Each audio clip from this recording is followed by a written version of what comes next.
After the war, a German general said something in an interrogation that never made it into the version of this story most people know. He said that when he found out an entire American airborne division was being rushed to defend one small Belgian town, he wasn't worried, he was relieved. Because to him, it meant exactly one thing. The Americans were running out of options, and throwing an elite division at his advance meant they had nothing better left to throw. That was General Heinrich von Lüttwitz, commanding the German corps driving on Bastogne. In his own post-war account, the moment he learned the 101st Airborne was coming, he believed he already had the battle won. He was about to find out how wrong that read was. And figuring out exactly how wrong it was is worth the next few minutes of your time. By the time von Lüttwitz got that news, in the third week of December 1944, the German plan was already ahead of schedule. Hitler's Ardennes offensive, Watch on the Rhine, was the last real gamble Germany had left in the West. Punch through the thin American line, drive northwest to Antwerp, split the American and British armies apart, and force a crisis before the Allies could recover from the shock. It depended on speed. It depended on the Americans not having anything left in reserve to plug the gap. For the first 2 days, that assumption looked correct. German armor tore through American positions. Entire units were cut off or pushed backward through fog and snow that swallowed the roads whole. And directly in the path of von Lüttwitz's corps sat a town that looked, on paper, like nothing special. Except every major road through that part of the Ardennes ran straight through it. Take Bastogne fast, and the German offensive kept its momentum toward Antwerp. Fail to take it, and the whole plan would have to slow down, bend around it, burn fuel and time the Germans didn't have to spare. So when von Lüttwitz learned that the Americans were sending their best division to defend it, he read that as good news. To him, it confirmed something simple. The cupboard was bare. Whatever the Americans threw at Bastogne now was whatever they had left. He wasn't being arrogant. By the standards of his own military doctrine, it was a reasonable read of the situation. It was also about to run head first into something his doctrine had no line item for. These weren't fresh American troops. The 101st Airborne had just come out of brutal fighting in the Netherlands during Operation Market Garden. What they needed was rest. What they got on December 17th was a truck convoy heading straight into a blizzard. Many climbed into open trucks in ordinary field uniforms. No winter gear, there hadn't been time to issue any. Temperatures were already dropping well below freezing, on the way into one of the coldest winters Europe had seen in years. On the road in, they passed other American units heading the opposite direction. Men who'd already seen German armor come out of the fog and knew exactly what it looked like. Some shouted warnings as the trucks passed each other in the dark. The convoy kept driving toward the sound of the guns. By December 20th, Bastogne was completely surrounded. And from where von Lüttwitz sat, the picture on the map looked finished, cut off, outnumbered in armor, weather grounding Allied planes. It was, by any conventional military logic, a matter of time. On December 22nd, he sent a surrender ultimatum forward under white flags. 2 German officers, 2 enlisted men carrying the flags, 1 briefcase. Inside it, a message that opened with a sentence built entirely out of confidence. The fortune of war is changing. It said the Americans in and around Bastogne were surrounded by strong German armored units. It said there was only one way to save them from complete annihilation: honorable surrender. 2 hours to decide. If the answer was no, German artillery would finish it. Here's something that never made it into the legend either. Von Lüttwitz's own field commander, General Hasso von Manteuffel, later admitted that ultimatum wasn't fully authorized. It had been sent forward by the Panzer Lehr division on its own initiative. His reaction, recorded after the war, was almost bored. The demand was refused, he said, as was to be expected. He wasn't wrong that it would be refused. He had no idea yet what refusal was actually going to cost his side. The message reached Brigadier General Anthony McAuliffe, the American officer running the defense inside Bastogne. He read it. His staff waited to see how he'd respond. He said one word: nuts. When his staff asked what to actually put in writing, he told them exactly that. The German officers who received the reply didn't recognize the American slang. An American colonel had to explain it to them plainly. It meant go to hell. They carried that back through the lines. Later, Lieutenant Colonel Heinz Kokot, a German officer connected to the surrender demand, described the American answer by its remarkable brevity and as proof of the stubborn tenacity of the men defending Bastogne. The German pressure did not stop. Shells still fell. Luftwaffe aircraft still came over the town at night. The answer had not made Bastogne safer. Here's the part almost nobody tells you. That word didn't stop a single German shell. It didn't get a single soldier a blanket. It didn't make the next 4 days survivable by itself. What it did was set a bar, and thousands of exhausted, freezing men who had said nothing to any German officer were now the ones who had to actually clear it for 4 more days in weather that was trying to kill them nearly as efficiently as the enemy was. From von Lüttwitz's side of the line, the calculation hadn't changed. His corps still had armor. The town was still surrounded.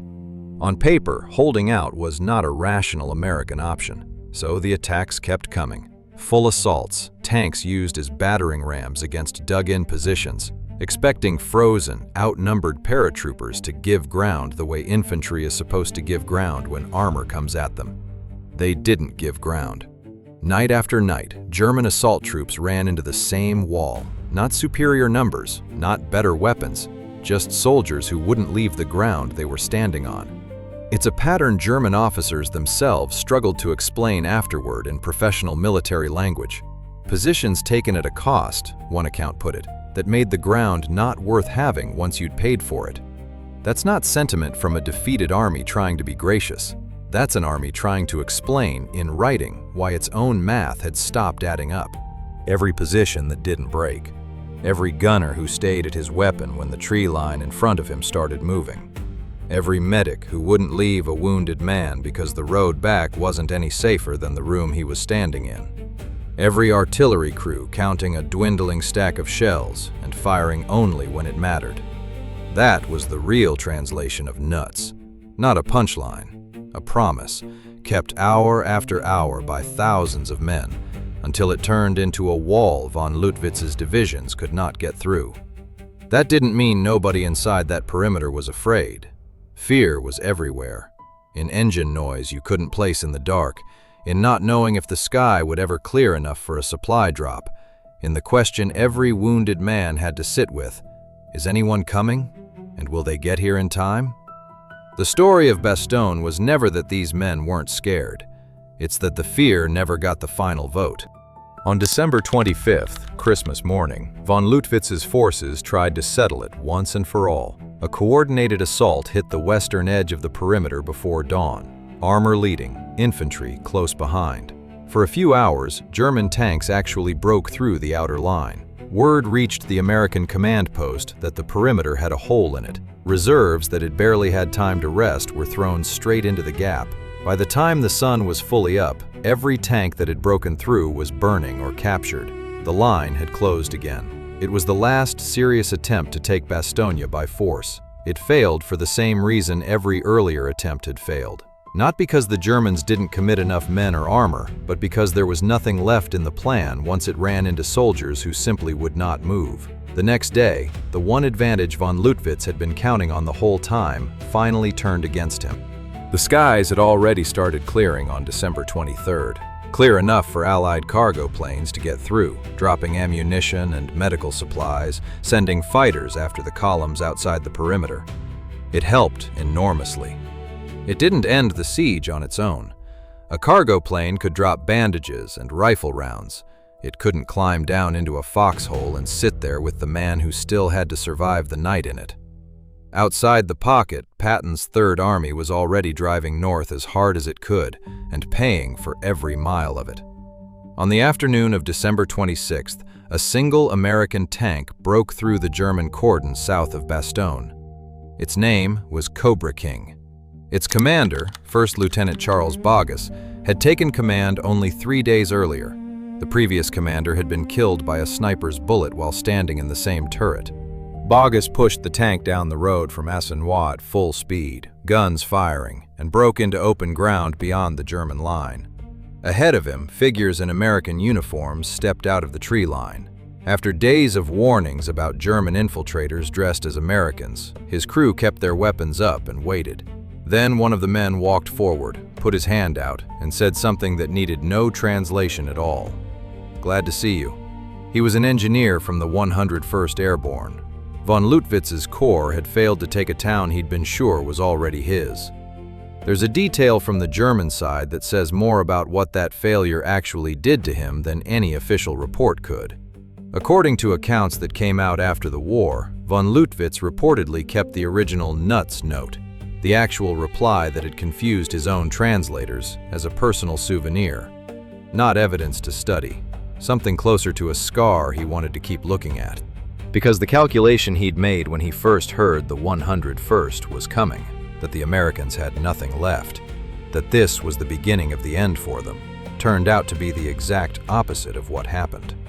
He'd counted roads, counted divisions, counted the weather, counted on shock and exhaustion doing half the work for him.